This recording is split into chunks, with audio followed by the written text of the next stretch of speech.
Europa league മത്സരം കണ്ട യുണൈറ്റഡിന്റെ ആരാധകർ ഇത് സ്വപ്നമാണോ എന്ന് കരുതിയിരിക്കാം.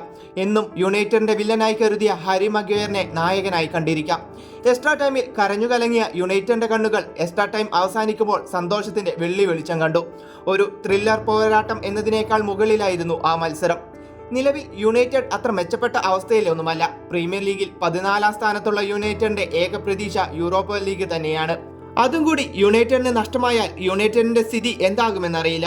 ആ അവസ്ഥയിലാണ് യുണൈറ്റഡ് യൂറോപ്പ ലീഗ് ക്വാർട്ടർ ഫൈനലിൽ ഇറങ്ങുന്നത്. ആദ്യ പാദത്തിൽ 2-2 സമനിലയിലായിരുന്ന മത്സരം രണ്ടാം പാദത്തിലെ വിജയികൾ സെമിയിലെത്തും. അതറിഞ്ഞു തന്നെയാണ് യുണൈറ്റഡ് ലിയോണിനെതിരെ ഇറങ്ങിയത്. ആദ്യ പകുതിയിൽ തന്നെ 2 ഗോൾ ലീഡും യുണൈറ്റഡ് സ്വന്തമാക്കി. 10ാം മിനിറ്റിൽ ഉറുഗാറ്റയും 45ാം മിനിറ്റിൽ ഡലോട്ടുമാണ് ഗോളുകൾ നേടിയത്. എന്നാൽ പിന്നീട് അങ്ങോട്ട് കളി മാറി. 71ാം മിനിറ്റിൽ ടൊളീസോയും 77ാം മിനിറ്റിൽ നിക്കോളാസും ഗോൾ നേടി ലിയോണിനെ ഒപ്പം എത്തിച്ചു.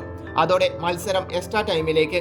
എന്നാൽ എക്സ്ട്രാ ടൈമിന്റെ 104ാം മിനിറ്റിൽ ചെർക്കിയും 109ാം മിനിറ്റിൽ ലക്കാസ്റ്റയും ഗോൾ നേടി യുണൈറ്റഡിന്റെ പ്രതീക്ഷകളെല്ലാം തകർത്തു കളഞ്ഞു. എന്നാൽ പിന്നീട് അങ്ങോട്ട് നാടകീയ രംഗങ്ങളായിരുന്നു.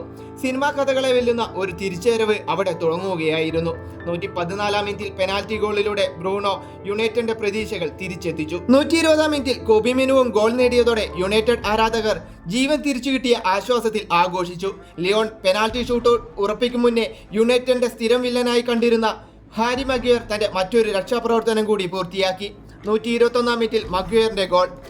ഒരു ഘട്ടം വരെ ഓൾഡ് ട്രാഫോർഡ് തകരുമെന്ന് കരുതിയവരെ അവർ ഒരുമിച്ച് നേരിട്ടു, ഒരുമിച്ച് പോരാടി. അവസാനം അവർ ഒരുമിച്ച് ആ വിജയവും ആഘോഷിച്ചു.